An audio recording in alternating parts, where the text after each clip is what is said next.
My name is Gemma Dunleavy. I'm an artist musician from the Northwall.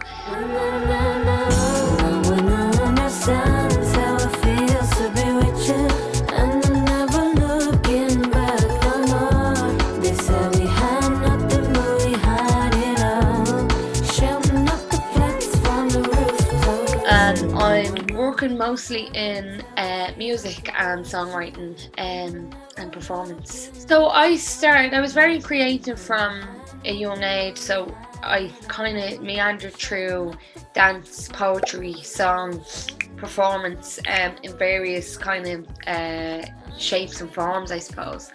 And then I kind of got more stuck into music later on. So I would say from about 5, I was shown that was probably something I was going to end up doing for the rest of my life.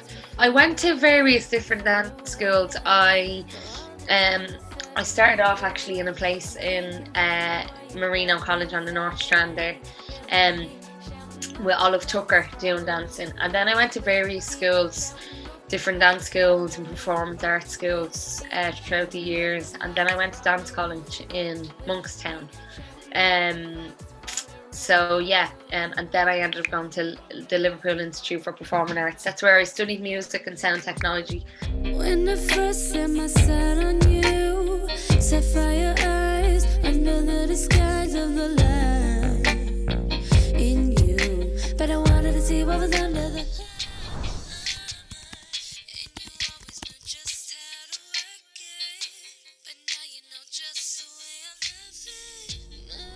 Various different places, I suppose. Like I'm very inspired by, people around me, my family, my community, my neighbours.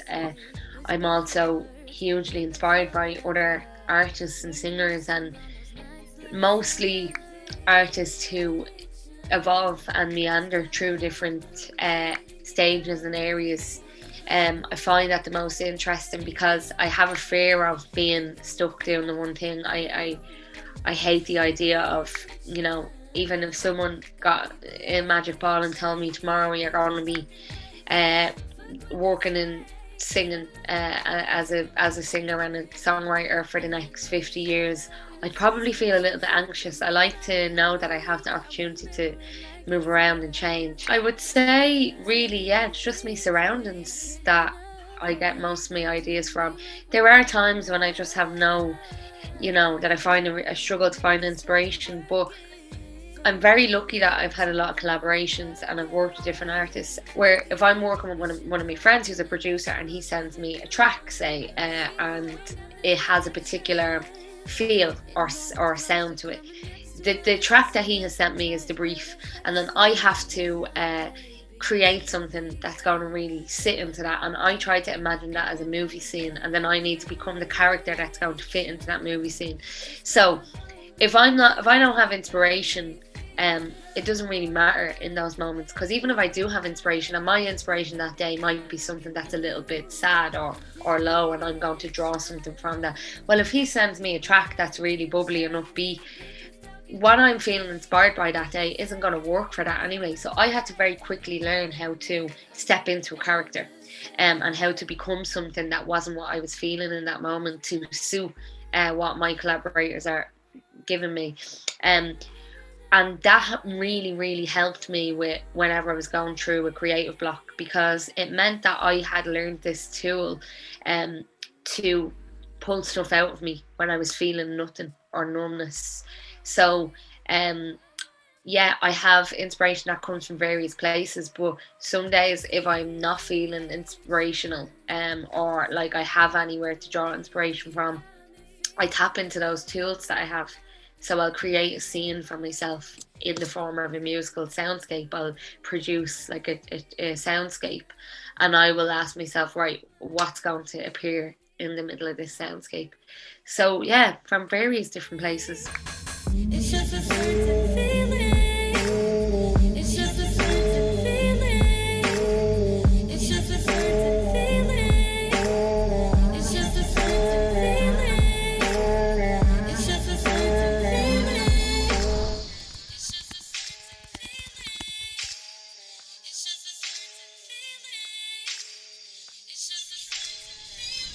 I completely see past that. It's normal to me. Uh, it's not just normal to me, it's very enriching to me. But it definitely has had an effect on me. It shouldn't have had to have an effect on me. I'm glad for the effect, because the result of that is I have very thick skin. I know very clearly where my loyalties lie. I know what's important to me. I have very strong values because of that. Should I have had to experience that? No. Do I wish I didn't? Also, no. Would I want my own kids to experience that? No. Because, like, growing up, I've had to see people that raised me with the most tender love and care being labelled in a way that has made me so angry. Like, I grew up with an anger in me because of seeing that I think a child shouldn't have to do that, shouldn't have to experience. I think I had to grow up a lot quicker. You know, the very first piece of work I put out was called I Was Never Young, But I'm Not Yet Old. And that's something that I feel like I didn't properly get a chance to be young. And I think everyone in my community could probably say that about themselves, and they probably say that about their kids as well, you know. And it's great because we laugh about it and we joke about it and go, they were here before, or he or she is an old soul. But really what that means is they had to experience stuff that other children probably didn't. And I had to grow up with an armour on me, you know, putting a foot forward and clenching my fists to kind of defend me family, my neighbours, my community in a way that I shouldn't have really had to, you know, because at the end of the day, it doesn't really matter. To me, like, you know, it's my first kind of, I think I've grown up with a lot of the people that I work with. I would say I have a very different hierarchy of needs, you know. Are you okay? Are you a good person? And are you well looked after? That's the things that I want to know about someone when I meet them. I don't want to know what their parents do, what background they came from.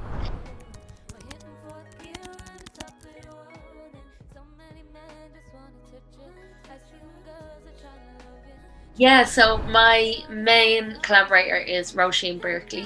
She is a harpist from County Mayo, and she is amazing. She's a traditional harpist, and yeah, she plays with me live. We record in the studio together. We are writing a lot at the minute through WhatsApp and phone voice notes and everything else.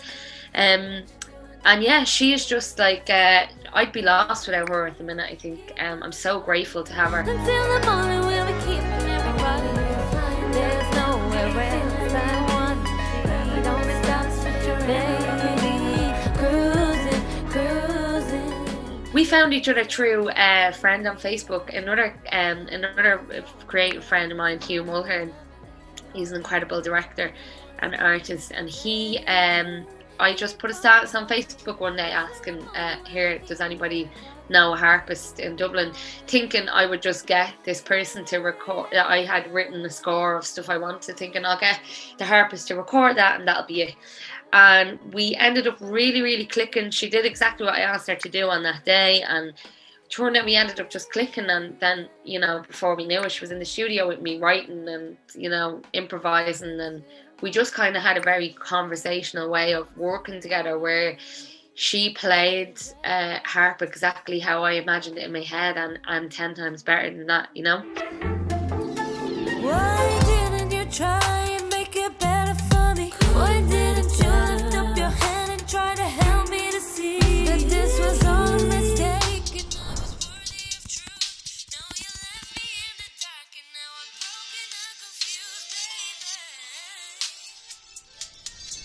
baby. I love traditional music from anywhere because of its roots. And I'm someone who is so rooted to my community and where I'm from. You know, I've lived loads of places over the world, and I feel like nothing will ever take the townie out of me, you know, and I'm so proud of that, and I wouldn't want it to. And I feel like that's something that I'm really grateful for. And it's not to say that you have to have that, you know, it's like, but I'm just so grateful that I have that. It keeps me grounded. And so I love hearing music or any kind of work that you can hear its roots in. So for that reason, traditional music has always been so appealing to me. Not Irish traditional music necessarily, you know, traditional music of anywhere. So I joined the choir a good few years ago now, called Zilmukti, which was a traditional George, and I actually found it through your festival.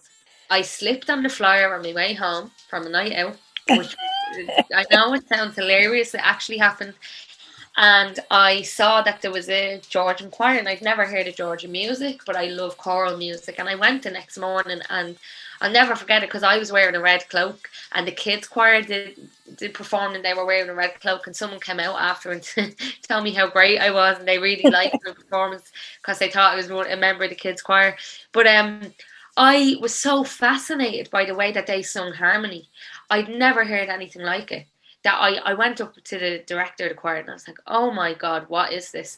Where can I hear you again? And she said, look, we don't actually really perform. If you're that interested and you really do want to hear about it, I suppose you can come to one of the rehearsals if you want to.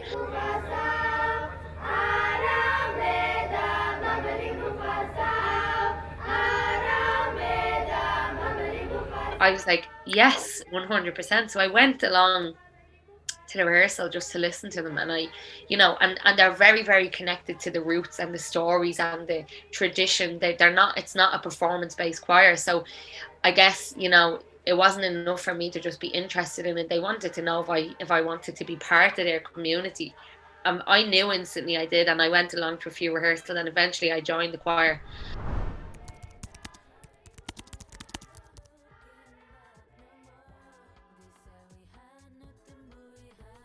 I was obsessed with Stephen Gately, and my man and dad were friends with his man and dad.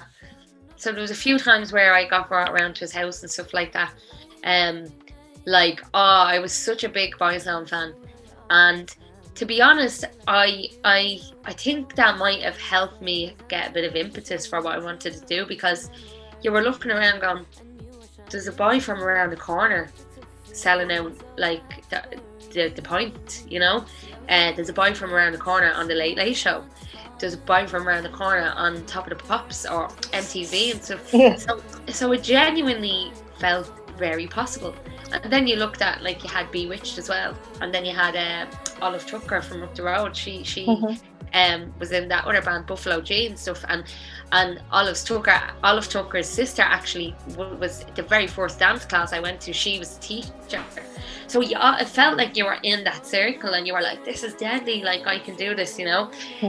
So yeah, I definitely remember the Boyzone hysteria, and yeah, like, so still so proud of the fact that, you know, they made it where they did. And, like, looking at their interviews and everything from when they first started, they were constantly on the edge of, like, you know, like, they very nearly couldn't have made it, and they just did, like, you know. Yeah. It was brilliant.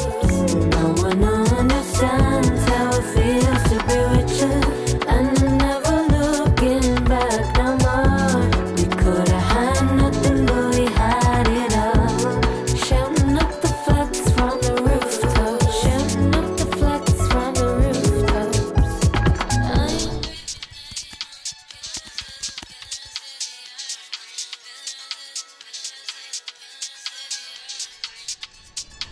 Oh, it was incredible. Like, I found, when I say a new love for Cork, it wasn't ever like I didn't love it, but like, I felt at home in Cork. It was amazing. The crowd were brilliant. The venue, which I'm so sad to say has closed its doors. Oh, really? Near the Kino, yeah. The crew there, Joe, the sound engineer, the bar people, everything there was like a home from home. I didn't want to come back, you know. It was just brilliant. I felt such a connection there, and I cannot wait to go back.